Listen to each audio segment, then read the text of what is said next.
What's up YouTube? Drew Manchu here, back at it again with another face-to-face video.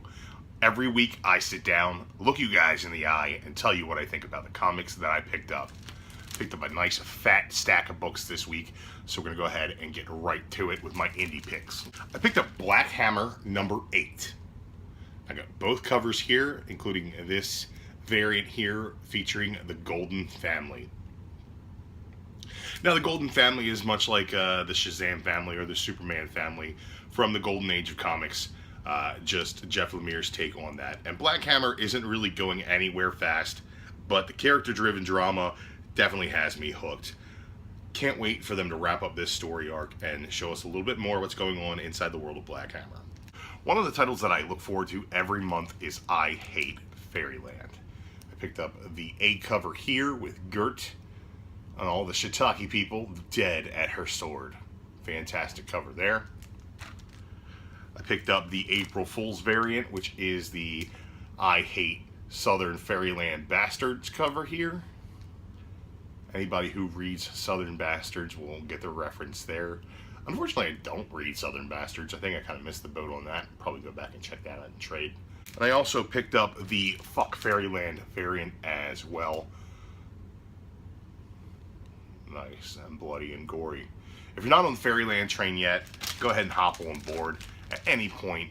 These books are phenomenal reads. Really great, bright, vibrant art. If you've ever seen Scotty Young's little Marvel variants, then you know you're in for a good time when you're reading one of his books. He's also writing the Free Comic Book Day I Hate Image, which is going to have Gertrude interacting with the heroes, villains, and characters of the Image universe, and Scotty will be doing the art and the writing on that, and I cannot wait to get my hands on that. That's going to be a hot commodity come Free Comic Book Day. I picked up Charles Soule and Ryan Brown's Curse Words number 4. Wizard is finally getting a chance to meet his ex-girlfriend who has been sent from the evil wizard to kill him. And Ryan Brown's art is phenomenal in these books, and Charles Soule's writing is definitely on point. Great, funny story with some mature themes as well. So be sure to check this out. God Country number 4. This story's pretty good stuff. I would wait for the trade, though, if you're not hunting down these issues as a completionist. Anything past God Country number 1 really hasn't shot up in value too much, and the story's almost over and will be available in trade very shortly. I know that much. So be sure to check it out in one way or another, because it's pretty solid stuff, but definitely not a must-read in my opinion. Sorry, guys. On the other hand, I picked up Donny Cates's Redneck number 1. Now, this is something you should definitely jump on when we have the chance to get on this first printing. I definitely prefer the story in this book to God Country 110%. This is the story of a family of feuding vampires in Texas, and it's really, really good. It's definitely worth picking up and giving a read, but same author as God Country, and I think this book is going to move as well. So speculation-wise, definitely a solid pickup.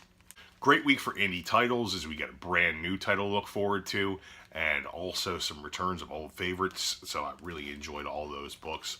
Not only that, the big two have some really big things going on as well.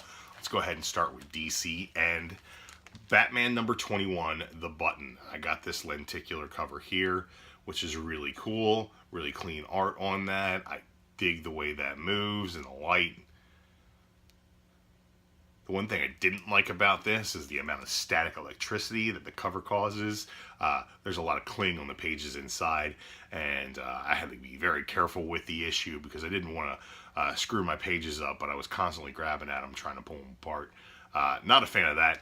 Also, this is the number 1 issue for the arc, and it does nothing to set the arc up at all. The art inside is solid enough. I enjoyed reading the story, but it's a Reverse Flash Batman fight scene for the entire book with no sort of expansion on the Button at all. I picked this up to delve into the mystery, and I got nothing. And so far, I'm a little disappointed. I think that Rebirth has really hit a point where it's not going anywhere fast enough, and we're not getting any answers. I have a feeling that we're just along for the ride until they decide to tell us what's going on with the Watchmen.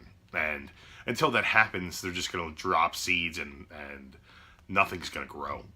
And I'm a little perturbed at it, not extensively, but come on, give me something, Tom King. Give me something. It's the issue with the button. I paid for a lenticular cover. Give me something. You were Thawne. Grab the button. Ah, I'm dead. I saw God. That's fucking dumb. It's fucking dumb, and it's not enough, and that should have been the first panel of this book if you're going to put it in this book. Give me something. You're giving me nothing. I'm sorry.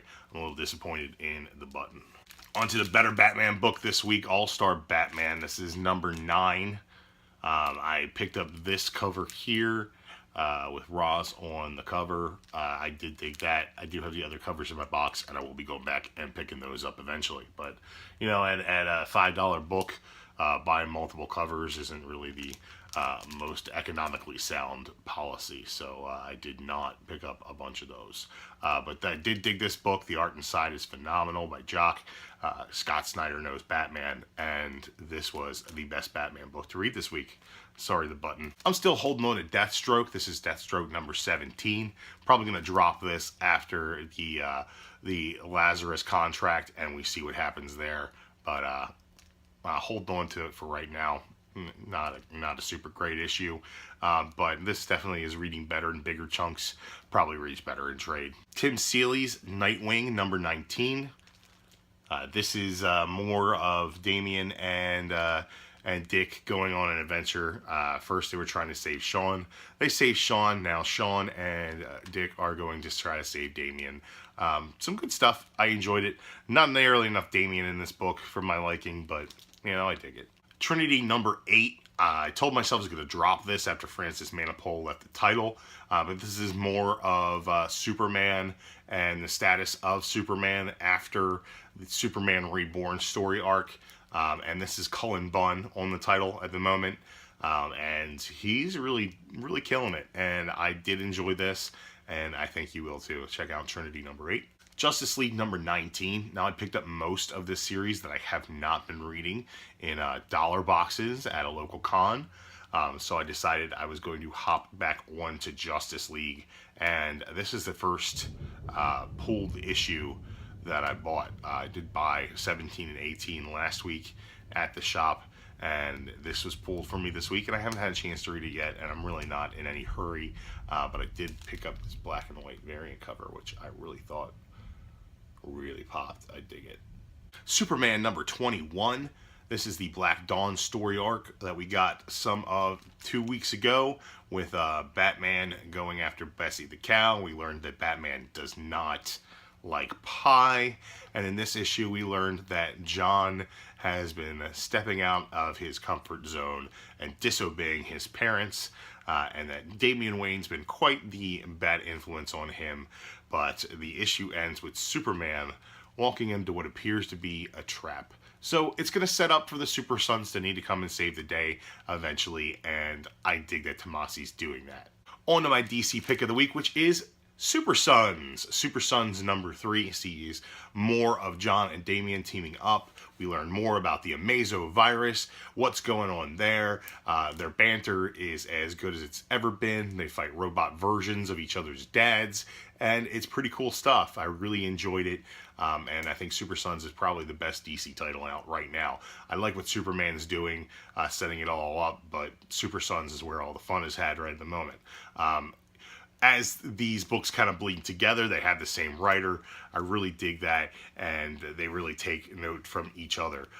And I really love the Dustin Nguyen cover art. That is phenomenal. I love it. I actually love his style of coloring and his pencil style as well, and it really melds well together.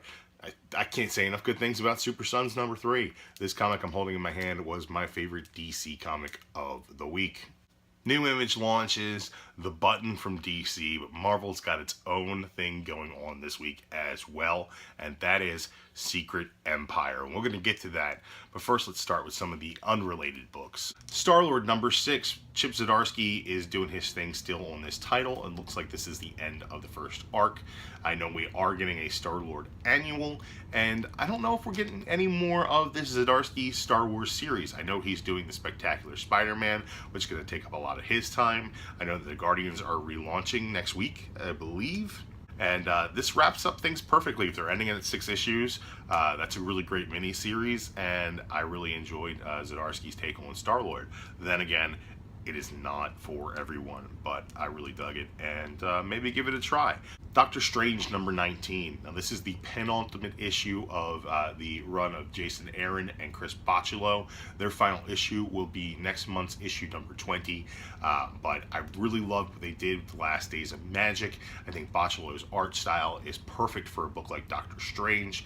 It's creepy and weird and gives you a little bit of the fantastical in there. And Aaron's Doctor Strange is a little bit different than anything we've seen in the past, but also very enjoyable as well. John Moore Myers is doing some great art inside of Royals #2, and we're also getting a good story by Al Ewing.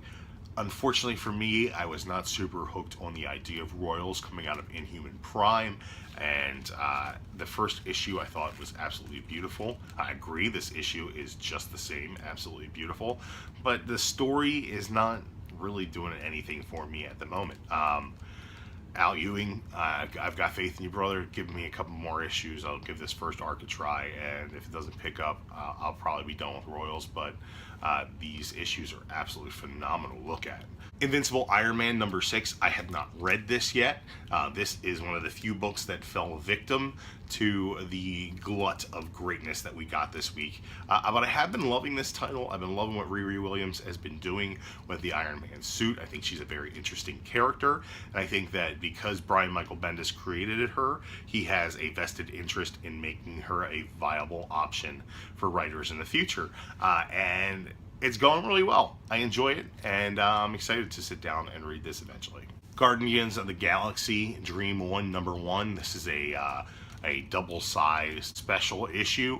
There's a brand new story in the front side that I haven't read yet. I flipped through it. The art is pretty solid. And the back half is a reprinting of Guardians of the Galaxy #1, the original Guardians team. So if you're a Guardians fan, go out and pick this up. Deadpool 29. This is Till Death Do Us. This is part 6. This is the finale of the separation of Shikla and Deadpool, and it's kind of bittersweet at the end.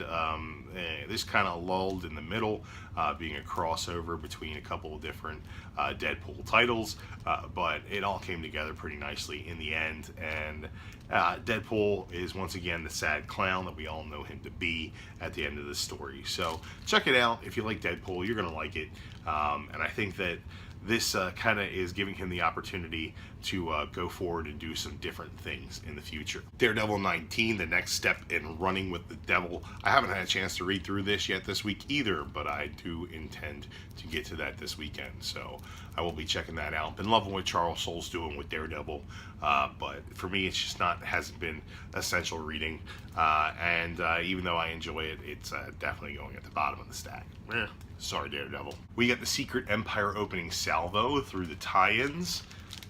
We got U.S. Avengers #5. This is Steve Rogers coming down on Roberto DaCosta and basically letting him know that, you know, he's in charge and drawing some lines. We get some infiltration into the team via Red Hulk, and we get a nice view from the AIM headquarters of the events of Secret Empire #0, which we're going to go into in a little bit. We also got a great tie-in Thunderbolts #12. Bucky has been tasked with taking care of Kobik, the Cosmic Cube, and Baron Zemo has been tasked with getting revenge for Bucky killing his father, and also seizing that Cosmic Cube for Steve Rogers' endeavors. See how this plays out This leads right into the next two books, so I'm not going to say that much more about it. But if you're reading the whole deal, this is part of the whole deal, and a really nice piece of the puzzle. So unlike a lot of other tie-ins on a lot of other events we've gotten lately, this is definitely, I would say, an essential part of the story. Steve Rogers' Captain America number 16 is the ultimate issue of Captain America going into Secret Empire. This is Nick Spencer tying up all the loose ends before the event starts. Yeah, there are still some questions left unanswered that are going to be covered in the main event, but as far as how all this works, this issue clears it all up. So I definitely suggest you take the opportunity to read Captain America going into Secret Empire. This is some solid stuff. It's not Cap as a Nazi. It's not as paint by numbers as that. It is a great character study of the character of Captain America and how an Elseworlds type of situation could happen to him and what that would mean for the rest of the world. And it's absolutely terrifying. So check out Captain America number 16. This is great stuff right here. And the main event this week is definitely Secret Empire number 0. I picked up the number 0 original cover. I snagged this variant as well as this variant right here, which I absolutely love. Wow. Wow, wow, wow. Wow is all I can say about Secret Empire number 0. Everything that Nick Spencer has been setting up for the last few years is coming together perfectly in Secret Empire number 0. Captain America is now the leader of not only Hydra, not only S.H.I.E.L.D., but of the free world at the same time, and he is demolishing everything in his path. This guy is a master tactician, and we've been lucky to have him on our side all along. Now he's working for the bad guys. Holy shit, we're fucked. This book is awesome. Anybody who hasn't been on board for the Hydra Cap stuff that Nick Spencer's been doing, hey man, to each their own. But if you don't enjoy it, my theory is that you're not reading it, because this is fantastic, intriguing stuff.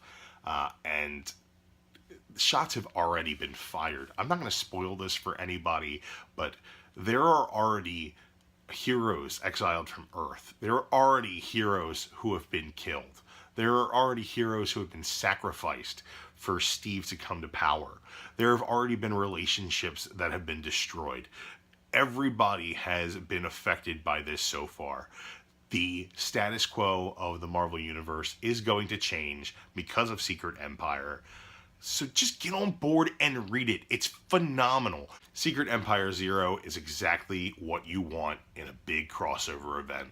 Check it out. So my DC pick of the week is Super Sons number 3. My indie pick is Redneck number 1 by Donny Cates. This is an Image book. Absolutely phenomenal stuff. You definitely want to go out and track this down, if not only for the great story, for the speculation purposes as well. And for Marvel, we're going to share honors between Captain America number 16 and Secret Empire number 0. This is the perfect 1-2 punch of great storytelling from Nick Spencer, and I definitely think you should check it out. Secret Empire is going to be the tits. It's going to be awesome, guys, so get on board.